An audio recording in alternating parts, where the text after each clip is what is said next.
Initially when we converted to a 3-4 defense, we weren't true tight front, that we would line up in a 5-0-5 alignment. Clamp would be the front call. So that would be the call that would tell the defensive lineman the nose to be in a 0 head-up nose, the 5 techniques to be in a heavy technique, which is what we talked about in a 5 alignment, but a heavy technique that we discussed in the front terms. They're going to line up in a tight 5, and while they are aligned as a C-gap defender, they are actually a B-gap defender. So they are going to play a heavy technique on both of those tackles, hopefully presenting to the offense open B-gaps, being able to close those once the ball is snapped. Our inside linebackers, the key that they play with is they are reading the H to the guard to that side. If there's no H back, they're reading tailback to the guard that side. That can change a little with under center of the offense, with pistol, with some of the things we see. But as a base rule, we're going to start with our eyes on the H, then our eyes transitioning to the guard to his side.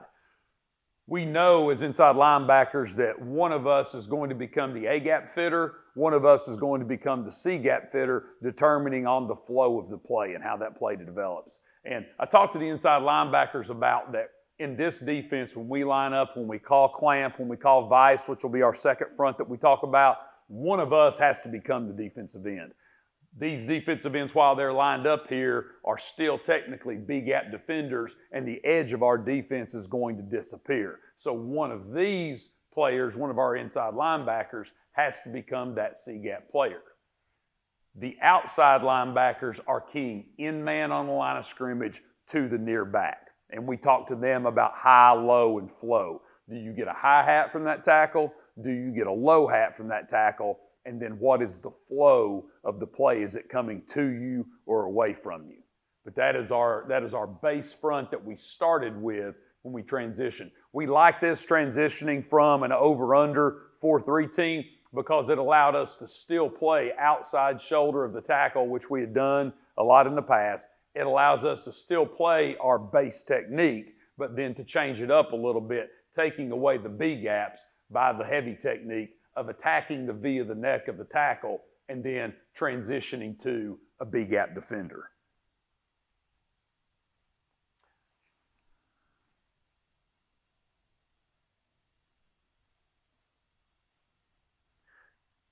So you can see here, we're in a clamp technique.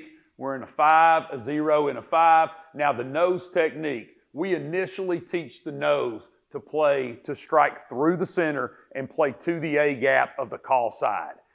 That ends up more times than not being a lag technique, but what we found is we started trying to teach the lag technique of striking the center and playing behind the block, and we were getting scooped a lot. And I heard one of my friends, Travis Cunningham, he said a lot of times lag equals lazy, that you allow them to be lazy. So we talked to them, we are going to strike the center, and then they're going to work initially as a base rule to the A gap of the side of that defense. We tell these inside linebackers, if you become the A gap defender, you have to make that nose right. If that nose has achieved and won into that play side A gap, then you fall back and play the weak side A gap. If he strikes that center and the center ends up and he falls back into the weak side A gap, you fill the strong side A gap. So we talked to this guy about playing aggressive through that center as a base technique and then working to the side of the call. So you can see here, we get gap scheme. The 5 technique here, he has a crush technique. If we are playing base mode or heavy technique, it should look the same versus a down block. When he gets a down block, he's going to squeeze that down block and he is going to be inside any kick out block. The inside linebacker to the play now becomes the C-gap defender. He's stepping to the B gap, but should know that with flow to him, so he's reading the H back to the guard. With flow to him, he fits to the edge of our defense as tight as he can. We talk about that there should be no air or space between you and your next defender. You can see the nose, he works back opposite. He takes that back block, really probably opens that gap a little too much. He's stepping with that look. We would like him to play a little bit more vertical and get some knockback on that center. And I think it's universal for everyone. I don't know anybody that can bring up a clip where everyone does something right. So in every one of these, I tried to pull some up that were good and bad to give you examples of what should happen. You can see this backside linebacker. He sees the puller. He cuts his eyes. Now he should strike. He should transition his eyes a little quicker and be ready to play over the top. He sheds that block and gets off. Once again, he reads low hat. He fires his feet. Now with flow to him, pretty good. So once again, it was an attractive part about this defense is right now I've got two guys that are standing up, that are in space, that are trying to make the offense, trying to encourage them. Don't throw it out here in space. This was an athletic offense. These guys could really run. So we're trying to say hand it off, but also coaching these guys. As soon as you see that down block declare, you see flow to you, hang in case that ball goes to the perimeter, then trigger to the run. And I think he really does a good job of that here. He sits, widens, and then he's coming up. And if that ball bounces outside of this inside linebacker, he's ready to make the play.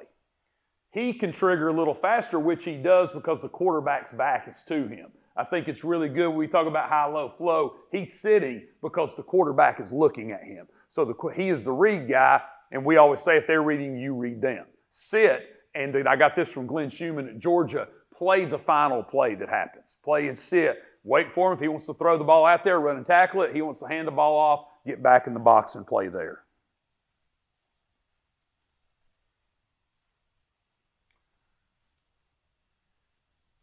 Okay, this is a great example of this defensive end here of squeezing the down block. This is a pretty big offensive tackle. This defensive end, I think, weighs 180 pounds, but he's playing fast. He's getting his hands on that tackle, shoving him down. We talked about initially why we like this defense. We liked wasting blockers. We feel like that was wasting a blocker, that he took that guy who was assigned to block the linebacker, this guy, two-time first-team All-State inside linebacker, and it gets him unblocked to the ball. Now, you can see right here in just an alignment rule, they have seen that the H and the tailback are both on this side. So they have slid a half a gap to that side. So initially, they are going to be in a 30 technique. Their inside shoulder pad on the outside shoulder pad of the guard. If the H and the tailback are both on that side, they're going to slide here, knowing that more than likely, you're going to get power or duo to this side. We talked to them, the biggest threat being is this guard or this H pulling and getting counter O or some type of gap scheme to this side. So they need to be really dialed in here in case these guys work back across the formation. We have to be ready ourselves to work back across the formation. This is really good, but once again, squeezes the down block. He's inside. Really, the kick out block runs by him. He almost squeezes a little too far. If he would really get his eyes up, he could have almost made that play. Good job by the nose here. The nose attacks the center, strikes him, plays off the ball, splits the double team. Good job of this outside linebacker. He sees the ball. We probably should attack the line a little bit more. That was a Division I tailback. We felt pretty good. This linebacker, and we'll go, when we talk about drills, we'll talk about how we drill this.